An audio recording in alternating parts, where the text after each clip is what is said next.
Hi hello ಎಲ್ಲರಿಗೂ ನಮಸ್ಕಾರ. Welcome back to camera ಕಣ್ಣು ಯೂಟ್ಯೂಬ್ ಚಾನಲ್. ಇವತ್ತು ನಾವು ತುಂಬಾ ಕ್ರಿಸ್ಪಿಯಾಗಿ ಖಾರವಾಗಿರುವಂತ ಅವಲಕ್ಕಿ ನಿಪ್ಪಟ್ಟನ್ನ ಹೇಗೆ ಮಾಡೋದು ಅಂತ ನೋಡೋಣ ಬನ್ನಿ.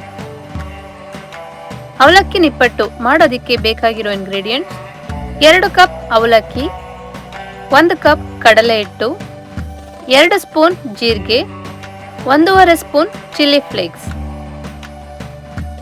1 ಸ್ಪೂನ್ ಗರಂ ಮಸಾಲ, ಚಿಟಿಕೆಯಷ್ಟು ಅರಿಶಿನ ಪುಡಿ, 1 ಸ್ಪೂನ್ ಧನಿಯಾ ಪುಡಿ, ರುಚಿಗೆ ತಕ್ಕಷ್ಟು ಉಪ್ಪು, ಸ್ವಲ್ಪ ಕಸೂರಿ ಮೇಥಿ. ಅವಲಕ್ಕಿ ನಿಪ್ಪಟ್ಟು ಮಾಡೋ ವಿಧಾನ: ಮೊದಲಿಗೆ 2 ಕಪ್ ಅವಲಕ್ಕಿನ ನೀರಲ್ಲಿ ಚೆನ್ನಾಗಿ ತೊಳೆದು ಒಂದು 15 ನಿಮಿಷ ಅದು ನೆನೆಯೋದಕ್ಕೆ ಬಿಡಿ.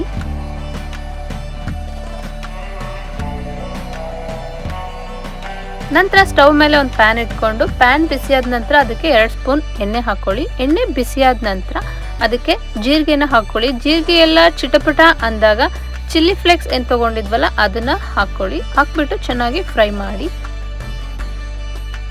ನಂತರ ಚಿಟಿಕೆಯಷ್ಟು ಅರಿಶಿನ ಮತ್ತೆ ನಾವು ತಗೊಂಡಿದ್ದಂತ 1 ಕಪ್ ಕಡಲೆ ಹಿಟ್ಟನ್ನ ಹಾಕ್ಬಿಟ್ಟು ಚೆನ್ನಾಗಿ ಫ್ರೈ ಮಾಡಿ.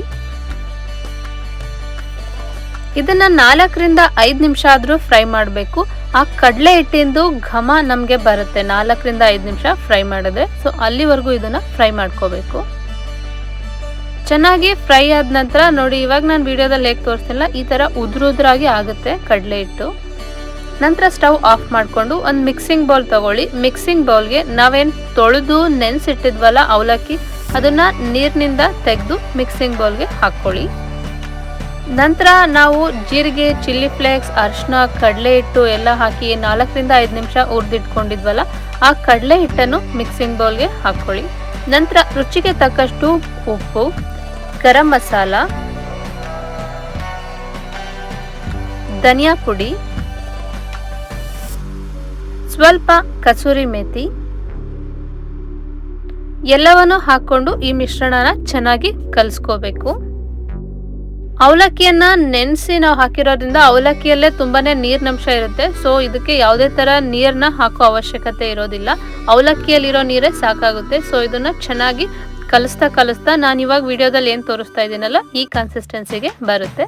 ನಂತರ ಸ್ವಲ್ಪನೇ ಹಿಟ್ಟನ್ನ ತಗೊಂಡು ಉಂಡೆಗಳನ್ನಾಗಿ ಮಾಡಿ ಇಟ್ಕೊಳ್ಳಿ.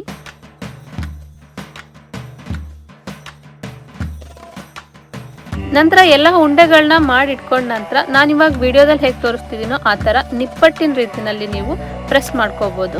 ನೀವು ಪ್ರೆಸ್ ಆದ್ರೂ ಮಾಡ್ಕೋಬಹುದು ಅಥವಾ ನೀವು ಲಟ್ಟಣಿಗೆಯಲ್ಲಿ ಲಟ್ಟಿಸ್ಲೂಬಹುದು. ಇದು ಈಸಿ ಮೆಥಡ್.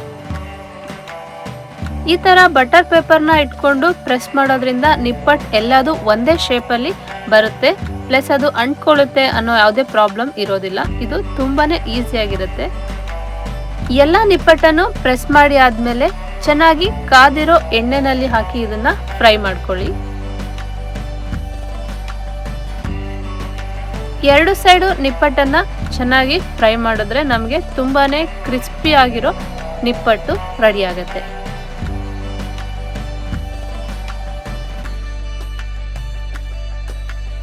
ಈ ಅವಲಕ್ಕಿ ನಿಪ್ಪಟ್ಟನ್ನ ಮಾಡೋದು ಕೂಡ ತುಂಬಾ ಈಸಿ, ಟೇಸ್ಟ್ ಕೂಡ ತುಂಬಾ ಚೆನ್ನಾಗಿರುತ್ತೆ.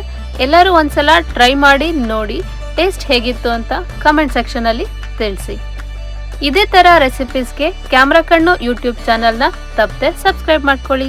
Thanks for watching.